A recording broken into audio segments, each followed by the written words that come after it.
ರಾಜಕೀಯದಲ್ಲಿ ಒಬ್ಬರ ಮೇಲೊಬ್ಬರು ಆರೋಪ ಮಾಡೋದು, ಟೀಕೆ ಮಾಡೋದು ಕಾಮನ್. ಆದರೆ ಇತ್ತೀಚಿನ ದಿನಗಳಲ್ಲಿ ಕರ್ನಾಟಕ ಪಾಲಿಟಿಕ್ಸ್ನಲ್ಲಿ ಗೃಹ ಸಚಿವ ಪ್ರಿಯಾಂಕ್ ಖರ್ಗೆ ಅವರು ಒಂದು ಸಂಘಟನೆಯನ್ನು ಸಿಕ್ಕಾಪಟ್ಟೆ ಟಾರ್ಗೆಟ್ ಮಾಡ್ತಾ ಇದ್ದಾರೆ. ಅದು ಬೇರೆ ಯಾವುದೂ ಅಲ್ಲ, ಅದೇ RSS. ಖರ್ಗೆ ಅವರು ಒಂದಲ್ಲ ಎರಡಲ್ಲ ಸಾಲು ಸಾಲು ಪ್ರಶ್ನೆಗಳನ್ನು ಎಸಿತಾ ಇದ್ದಾರೆ. ನಿಮ್ಮದು ರಿಜಿಸ್ಟ್ರೇಷನ್ ಆಗಿದೆಯಾ? ನೀವು ಟ್ಯಾಕ್ಸ್ ಕಟ್ತಾ ಇದ್ದೀರಾ? ನಮ್ಮ ಕರ್ನಾಟಕದಲ್ಲಿ ಶಾಖೆ ನಡೆಸಬೇಕಾದ್ರೆ ನಮ್ಮ ಪರ್ಮಿಷನ್ ತಗೋಬೇಕು ಅಂತ ಒಂದರ ಮೇಲೊಂದು ಬಾಂಬ್ ಹಾಕ್ತಾನೆ ಇದ್ದಾರೆ. ಇಷ್ಟೆಲ್ಲ ಆಗ್ತಾ ಇದ್ರು RSS ಯಾಕೆ ಸೈಲೆಂಟ್ ಆಗಿದೆ? ಅವರೇನಾದರೂ ಹೆದರ್ಕೊಂಡಿದ್ದಾರಾ ಅಥವಾ ದೊಡ್ಡ ಪ್ಲಾನ್ ಮಾಡ್ತಾ ಇದ್ದಾರಾ? ಅಸಲಿ ಕತೆ ಇರೋದು ಇಲ್ಲಿ. ಮೊನ್ನೆ ಬೆಳಗಾವಿಯಲ್ಲಿ RSSನ ಒಂದು ದೊಡ್ಡ ಬೈಟೆಕ್ ಅಂದರೆ ಮೀಟಿಂಗ್ ನಡೀತು. ಅಲ್ಲಿ ಪ್ರಿಯಾಂಕ್ ಖರ್ಗೆ ಅವರಿಗೆ ಕೌಂಟರ್ ಕೊಡೋಕೆ ಅಂತಾನೆ ಒಂದು ರಹಸ್ಯ ಆಂತರಿಕ ನಿರ್ಣಯ ತಗೊಂಡಿದ್ದಾರೆ. ಆ ನಿರ್ಧಾರ ಏನು ಅಂತ ಕೇಳಿದ್ರೆ ನೀವು ನಿಜಕ್ಕೂ ಶಾಕ್ ಆಗ್ತೀರಾ. ಅದನ್ನ ಈ ವಿಡಿಯೋದ ಕೊನೆಯಲ್ಲಿ ಹೇಳ್ತೀನಿ. ಅದಕ್ಕೂ ಮುನ್ನ ಈ ಮೀಟಿಂಗ್ನಲ್ಲಿ RSS ಮಾಡಿದ ಆ 3 ಅಫಿಷಿಯಲ್ ಪ್ಲಾನ್ಸ್ ಏನು ಗೊತ್ತಾ? ಇವತ್ತಿನ ಯೂತ್ಸ್ಗಂತೂ ಇದು ಡೈರೆಕ್ಟ್ ಆಗಿ ಕನೆಕ್ಟ್ ಆಗುತ್ತೆ. ಸರಿ, ಈ ಬೆಳಗಾವಿ ಮೀಟಿಂಗ್ನಲ್ಲಿ ಹಿರಿಯರೆಲ್ಲ ಕೂತು ಏನು ಚರ್ಚೆ ಮಾಡಿದ್ರು? RSS ಅಂದ ತಕ್ಷಣ ನಮಗೆ ತಲೆಯಲ್ಲಿ ಏನು ಬರುತ್ತೆ? ಬೆಳಗ್ಗೆ ಎದ್ದು ಬಿಳಿ ಶರ್ಟು, ಕಾಕಿ ಪ್ಯಾಂಟ್ ಹಾಕೊಂಡು ಲಾಠಿ ಹಿಡ್ಕೊಂಡು ಮಾಡೋ ಶಾಖೆಗಳು, ಹೌದಲ್ವಾ? ಆದರೆ ಇನ್ಮುಂದೆ RSS ಲುಕ್ ಬದಲಾಗಲಿದೆ. ಅವರು ತಗೊಂಡಿರೋ ಮೊದಲ ಅಫಿಷಿಯಲ್ ನಿರ್ಧಾರ ಏನಪ್ಪ ಅಂದರೆ ಶಾಖೆಗಳ ಸಂಖ್ಯೆಯನ್ನು ಡಬಲ್ ಮಾಡೋದು. ಅಂದರೆ ಗಲ್ಲಿ ಗಲ್ಲಿಯಲ್ಲೂ ಶಾಖೆಗಳನ್ನು ಹೆಚ್ಚಿಸಬೇಕು ಅನ್ನೋದು. ಆದರೆ ಇಲ್ಲಿ ಇಂಟ್ರೆಸ್ಟಿಂಗ್ ವಿಷಯ ಇದಲ್ಲ. ಎರಡನೇ ಪ್ಲಾನ್ ಇದೆಯಲ್ಲ, ಅದು ಮೈಂಡ್ ಬ್ಲೋಯಿಂಗ್.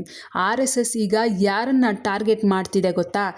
ಜೆನ್ಜಿ ಗ್ರೂಪ್ನ. ಅಂದರೆ ಇವತ್ತಿನ ಯೂತ್ಸ್, ಕಾಲೇಜ್ ಹುಡುಗರು, ಇನ್ಸ್ಟಾಗ್ರಾಮ್ ರೀಲ್ಸ್ ನೋಡ್ಕೊಂಡಿರೋ ಯುವ ಪೀಳಿಗೆಯನ್ನ, ಇವರನ್ನ ಸಂಘದ ಕಡೆಗೆ ಹೆಂಗೆ ಸೆಳಿಬೇಕು ಅನ್ನೋದಕ್ಕೆ ದೊಡ್ಡ ರೋಡ್ ಮ್ಯಾಪ್ ರೆಡಿ ಮಾಡ್ಕೊಂಡಿದ್ದಾರೆ.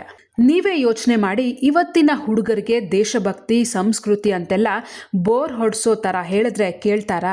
ಖಂಡಿತ ಇಲ್ಲ. ಅದಕ್ಕೆ RSS ಇವ್ರ ಸ್ಟೈಲಲ್ಲೇ ಇವರನ್ನ ಅಟ್ರಾಕ್ಟ್ ಮಾಡೋಕೆ ಹೊಸ ಸ್ಟ್ರಾಟಜಿ ಮಾಡ್ತಾ ಇದೆ. ಇದ್ರ ಜೊತೆಗೆ ಮೂರನೇ ಬಿಗ್ ಮೂವ್ IT ಸೆಕ್ಟರ್. ಬೆಂಗಳೂರಿನ ಎಲೆಕ್ಟ್ರಾನಿಕ್ ಸಿಟಿ ಇರಬಹುದು, ಮೈನ್ಯೂಟ್ರಿ ಇರ್ಬೋದು, ಕಂಪ್ಯೂಟರ್ ಮುಂದೆ ಕೂತು ಕೋಡಿಂಗ್ ಮಾಡೋ ಸಾಫ್ಟ್ವೇರ್ ಇಂಜಿನಿಯರ್ಸ್ ಇದ್ದಾರಲ್ಲ, ಅವರನ್ನ RSS ಒಳಗೆ ತರೋಕೆ ಸ್ಪೆಷಲ್ ಪ್ಲಾನ್ ನಡೀತಾ ಇದೆ. ವೀಕೆಂಡ್ ಶಾಖೆಗಳು, IT ಪ್ರೊಫೆಷನಲ್ಸ್ ತಕ್ಕಂಥ ಬೈಟೆಕ್ಗಳನ್ನು ಜಾಸ್ತಿ ಮಾಡ್ತಿದ್ದಾರೆ. ಒಟ್ಟಿನಲ್ಲಿ ಸಿಂಪಲ್ ಆಗಿ ಹೇಳಬೇಕಂದ್ರೆ ತಂತ್ರಜ್ಞಾನ ಮತ್ತು ಯೂತ್ ಪವರ್ ಬಳಸಿ ಸಂಘಟನೆಯನ್ನು ಹಿಂದೆಂದಿಗಿಂತಲೂ ದೊಡ್ಡ ಮಟ್ಟಕ್ಕೆ ಬೆಳೆಸಬೇಕು ಅನ್ನೋದು ಅವರ ಅಫಿಷಿಯಲ್ ಅಜೆಂಡಾ. ಇದೆಲ್ಲ ಒಂದು ಕಡೆ ಇರಲಿ, ಈಗ ನಾವು ಅಸಲಿ ಮ್ಯಾಟರ್ಗೆ ಬರೋಣ. ಪ್ರಿಯಾಂಕ್ ಖರ್ಗೆ ಅವರು ಯಾಕೆ RSS ಮೇಲೆ ಈ ರೇಂಜ್ಗೆ ಮುಗಿ ಬೀಳ್ತಾ ಇದ್ದಾರೆ? ದಿನ ಎದ್ರೆ ಸಾಕು ನಿಮ್ಮದು ನೋಂದಣಿ ಆಗಿಲ್ಲ, ನೀವು ಟ್ಯಾಕ್ಸ್ ಕಟ್ಟಿಲ್ಲ ಅಂತ ಪ್ರೆಸ್ ಮೀಟ್ ಮಾಡ್ತಾರೆ. ಇತ್ತೀಚೆಗಂತೂ ಒಂದು ಹೊಸ ಕಂಡೀಷನ್ ಬೇರೆ ಹಾಕಿದ್ರು. ನೀವೇನಾದರೂ ಶಾಖೆ ನಡೆಸಬೇಕಾದ್ರೆ ಗೌರ್ಮೆಂಟಿಂದ ಪರ್ಮಿಷನ್ ತಗೋಬೇಕು ಅಂತ. ನಿಮಗೆ ಗೊತ್ತಾ, ಕೇವಲ ಪ್ರಿಯಾಂಕ್ ಖರ್ಗೆ ಅಷ್ಟೇ ಅಲ್ಲ, ಕಾಂಗ್ರೆಸ್ನ ಹಿರಿಯ ನಾಯಕ BK ಹರಿಪ್ರಸಾದ್ ಅವರು ಕೂಡ ಇದೇ ಲೈನ್ನಲ್ಲಿ RSS ವಿರುದ್ಧ ಸಾಲು ಸಾಲು ಸ್ಟೇಟ್ಮೆಂಟ್ಗಳನ್ನ ಕೊಡ್ತಾ ಇದ್ರು. ಸಾಮಾನ್ಯವಾಗಿ ಯಾರಾದರೂ ನಮ್ಮ ಬಗ್ಗೆ ಇಷ್ಟೆಲ್ಲ ಮಾತಾಡಿದರೆ ನಾವೇನು ಮಾಡ್ತೀವಿ? ತಕ್ಷಣ ಪ್ರೆಸ್ ಮೀಟ್ ಮಾಡಿ ಕೌಂಟರ್ ಕೊಡ್ತೀವಿ, ಕೋರ್ಟಿಗೆ ಹೋಗ್ತೀವಿ ಅಥವಾ ರೋಡಿಗೆ ಇಳಿದು ಪ್ರೊಟೆಸ್ಟ್ ಮಾಡ್ತೀವಿ ಅಲ್ವಾ? ರಾಜಕೀಯದಲ್ಲಿ ಇದೇ ನಡೆಯೋದು. ಪ್ರಿಯಾಂಕ್ ಖರ್ಗೆ ಅವರು ಸ್ಟೇಟ್ಮೆಂಟ್ ಕೊಟ್ಟಾಗ BJP ನಾಯಕರು ಕೌಂಟರ್ ಕೊಟ್ಟರು, ಹೌದು. ಆದರೆ ಸ್ವತಃ RSS ಸಂಘಟನೆ ಇದ್ರ ಬಗ್ಗೆ ಎಲ್ಲೂ ಅಫಿಷಿಯಲ್ ಆಗಿ ರಿಯಾಕ್ಟ್ ಮಾಡಲೇ ಇಲ್ಲ. ಯಾಕೆ?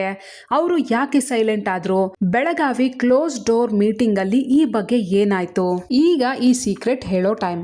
ಬೆಳಗಾವಿ ಆಂತರಿಕ ಬೈಠಕ್ನಲ್ಲಿ ಹಿರಿಯ ಪ್ರಮುಖರು ಕೂತು ಪ್ರಿಯಾಂಕ್ ಖರ್ಗೆ ಅವರ ಈ ಟ್ಯಾಕ್ಸ್ ರಿಜಿಸ್ಟ್ರೇಷನ್ ಮತ್ತು ಪರ್ಮಿಷನ್ ವಿಚಾರವನ್ನ ಚರ್ಚೆಗೆ ತಗೊಂಡ್ರು.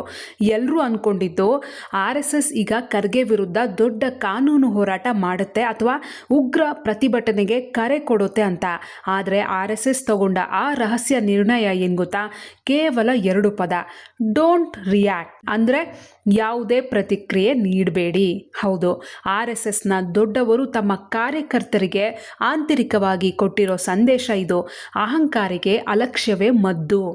ಅವ್ರು ಹೇಳಿರೋದು ಇಷ್ಟೇ: ಖರ್ಗೆ ಅವರು ಮಾಡ್ತಾ ಇರೋದು ಪ್ಯೂರ್ಲಿ ಪೊಲಿಟಿಕಲ್ ಪ್ರಚಾರಕ್ಕೋಸ್ಕರ ಅವರಿಗೆ RSS ಹೆಸರನ್ನ ಎತ್ತಿ ಹೆಡ್ಲೈನ್ನಲ್ಲಿ ಇರೋದು ಬೇಕಾಗಿದೆ. ನೀವು ಯಾವಾಗ ಮಾತಿಗೆ ಮಾತು ಕೊಡ್ತೀರೋ ಅವರಿಗೆ ಇನ್ನೂ ಹೆಚ್ಚು ಪ್ರಚಾರ ಸಿಗುತ್ತೆ. ಅದಕ್ಕೆ ಅವರಿಗೆ ಒಂದು ದಿವ್ಯ ನಿರ್ಲಕ್ಷ್ಯ ಅಂದರೆ ಕಂಪ್ಲೀಟ್ ಆಗಿ ನೆಗ್ಲೆಕ್ಟ್ ಮಾಡಿಬಿಡಿ. ನಾವು ಎಷ್ಟೇ ಕೆಣಕಿದ್ರೂ ಇವರು ರಿಯಾಕ್ಟ್ ಮಾಡ್ತಿಲ್ವಲ್ಲ ಅಂತ ಅವರೇ ಫ್ರಸ್ಟ್ರೇಟ್ ಆಗಬೇಕು.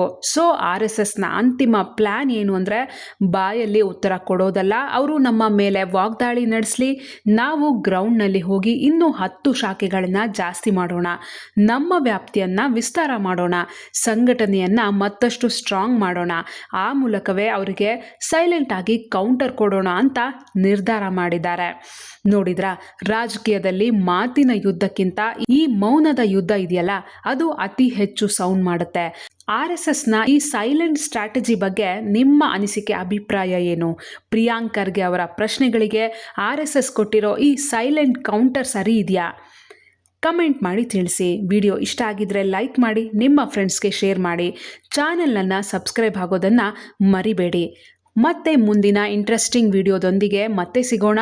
ಧನ್ಯವಾದಗಳು.